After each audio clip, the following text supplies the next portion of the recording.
Hello students, good morning. How are you? Okay. It is civics period, chapter 3, electoral politics.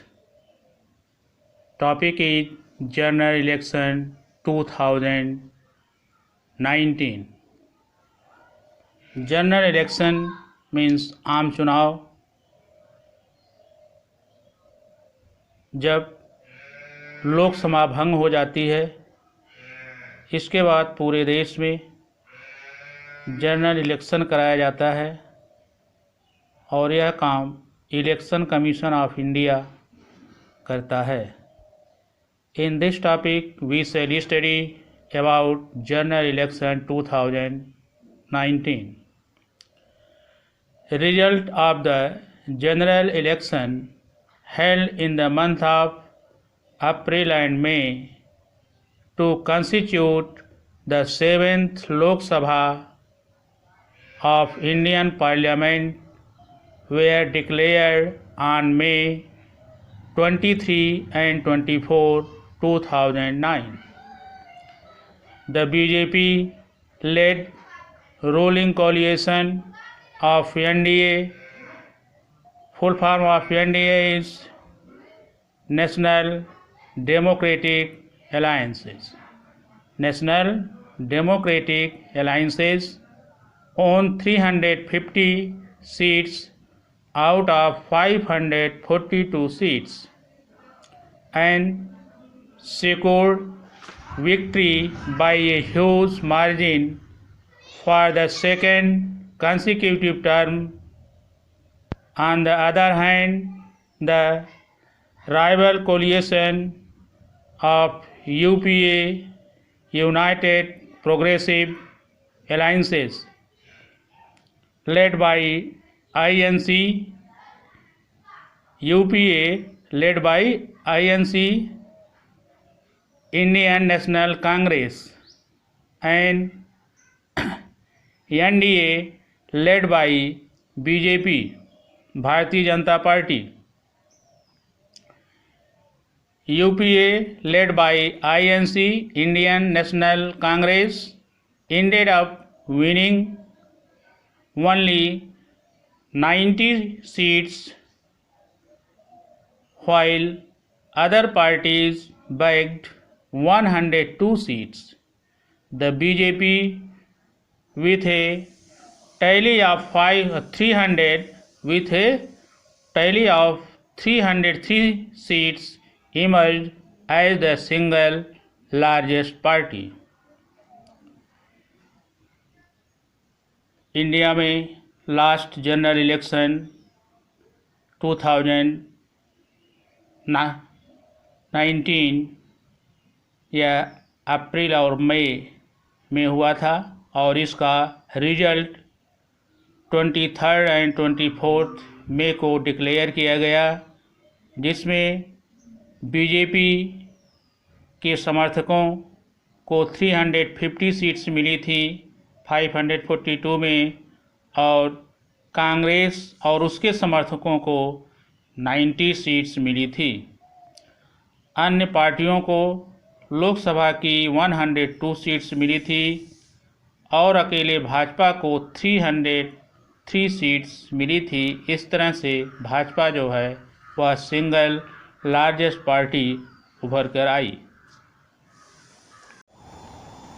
The 17th general election to the Lok Sabha was held in 7 phases from 11th April to 9th May 2019. India का general election जो 2019 का था, यह 11 अप्रैल से शुरू हो करके 19 मई को समाप्त हुआ और यह 7 चरणों में हुआ था. In all about 900 million people were eligible to vote in this election. इस इलेक्शन में 900 मिलियन पीपल वोटर्स थे जिन्होंने अपना मताधिकार का प्रयोग जनरल इलेक्शन में किया। The election recorded A turn out of over 67%, the highest ever so far.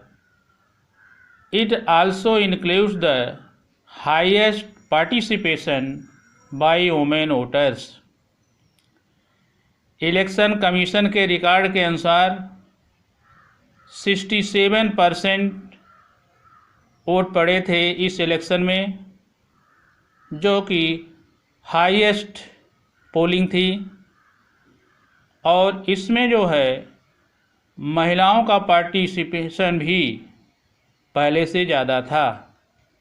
इस तरह से 2019 का जो जनरल इलेक्शन था, इसमें वोटर्स काफ़ी बढ़ चढ़ के हिस्सा लिए, जिसमें महिलाओं का भी बहुत बड़ा योगदान था। For the first time voter verified paper audit trails. For the first time voter verified paper audit trails, जिसको हम वीवीपैट्स कहते हैं, were used in all the constituencies.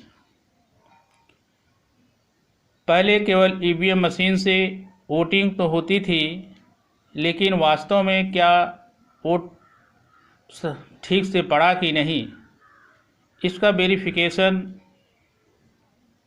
थोड़ा दिक्कत था। इसलिए इस बार इलेक्शन में वीवीपैट्स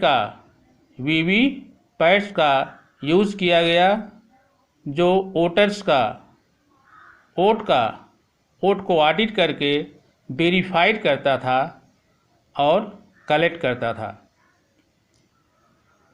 With this victory, the BJP became only the second political party in the more than 7 decades.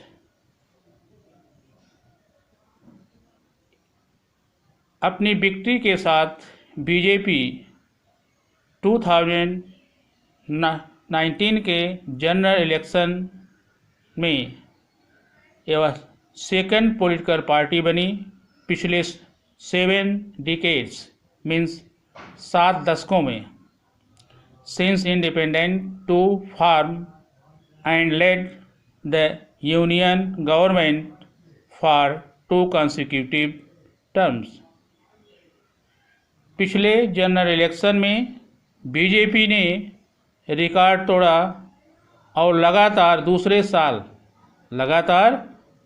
साल मतलब दूसरे टर्म में भी अपना प्रभुत्व स्थापित किया और गवर्नमेंट बनाने का अधिकार हासिल किया।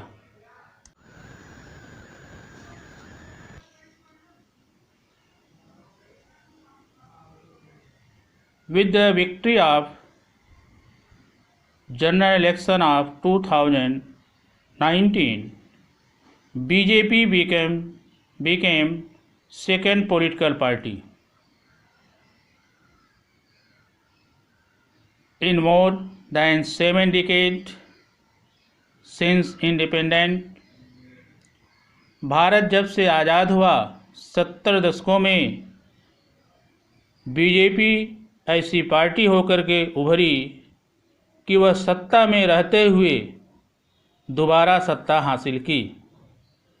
कांग्रेस को यह अवसर मिला था, दूसरा बीजेपी को यह अवसर मिला कि वह लगातार सरकार में दूसरी बार आई। A total of 78 women were elected in the general election of 2019. 78 women were elected as 78 women were elected as parliamentarians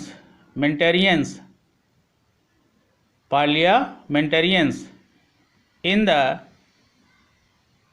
17th Lok Sabha, which is the highest so far.